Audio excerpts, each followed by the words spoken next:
आपके अल्ट्रासाउंड की रिपोर्ट में कुछ पॉइंट्स होते हैं जिन्हें देखकर हम यह पता कर लेते हैं कि आपकी डिलीवरी नॉर्मल होगी या सिजेरियन करनी पड़ेगी। पॉइंट है बच्चे का हेड किस तरफ है। बच्चे का हेड नॉर्मल डिलीवरी के लिए बिल्कुल नीचे की तरफ होना चाहिए, जिससे हम हेड डाउन पोजीशन या रिपोर्ट में किफा लिख लेते हैं। अगर ऐसा है तो नॉर्मल होने के चांसेस बहुत ज्यादा है। लेकिन अगर इसके अपोजिट है, यानी बच्चे का सिर ऊपर की तरफ है या तिरछा है या बिल्कुल बच्चा ऐसे ट्रांसफर पोजीशन में लेटा हुआ है, तो यहाँ नॉर्मल डिलीवरी चांसेस बहुत कम हो जाते हैं। सेकेंड है आपके प्लासेंटा की पोजीशन कहाँ पर है। प्लासेंटा वो जिससे कि बच्चे को मां से हर वक्त ऑक्सीजन और ब्लड मिलता रहता है। इसकी पोजीशन हेड के बिल्कुल अपोजिट होनी चाहिए। दैट मीन्स अगर बच्चे का हेड हमें नॉर्मल डिलीवरी के लिए नीचे चाहिए, तो प्लासेंटा हमें नॉर्मल डिलीवरी के लिए ऊपर की तरफ चाहिए। ये वो एंटीरियर हो पोस्टीरियर हो, दोनों कंडीशन ठीक है। बट अगर वो नीचे की तरफ यानी गर्भाशय की सर्विस के पास है, तो इसे हम प्लासेंटा प्रीविया कहते हैं। और प्लासेंटा प्रीविया के केस में नॉर्मल डिलीवरी अगर स्टार्ट हो जाती है, तो वहां से बहुत ब्लीडिंग हो, जैसे जैसे वो रास्ता खुलता है प्लासेंटा यूट्रस से टूटने लगता है और बिल्कुल की बकेट भर के ब्लड बाहर आता है। इसलिए प्लासेंटा प्रीविया के केस में नॉर्मल डिलीवरी के चांसेस हम नहीं ले सकते हैं कि आपका बेबी जिस फ्लूइड के अंदर है, जिसके में वो घूमता रहता है, खाना लेता है, पेशाब करता है, उसका वॉल्यूम कितना है।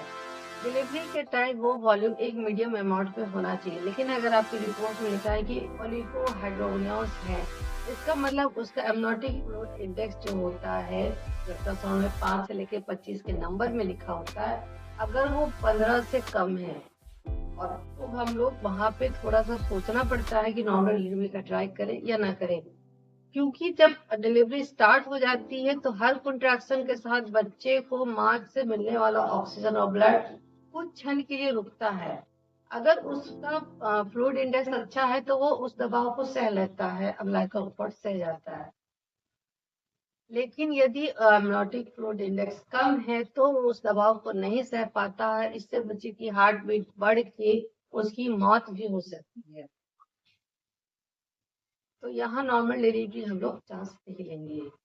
आपके बेबी का वेट कितना है। अगर बेबी का एस्टिमेटेड वेट 2000 ग्राम से भी कम है, जैसे 1500 ग्राम या 16 ग्राम, अगर वो फुल टर्म का होने जा रहा है, तो ऐसे बच्चे बहुत फ्रैगाइल, बहुत नाजुक होते हैं, जिन्हें हम आयुजिया कहते हैं।